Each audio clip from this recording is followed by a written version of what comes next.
57. den.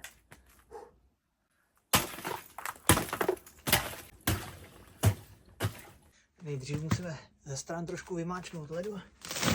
Tak, je super, že ten barel je měkký, takže se to dá krásně vymáčknout z těch stran.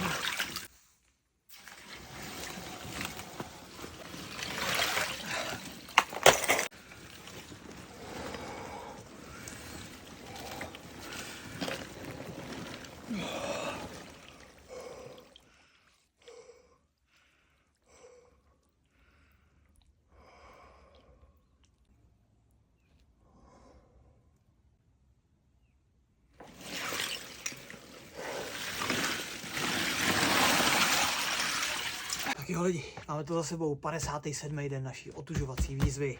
Je to teda narvaný ledem, pořádný kusy, ale potom to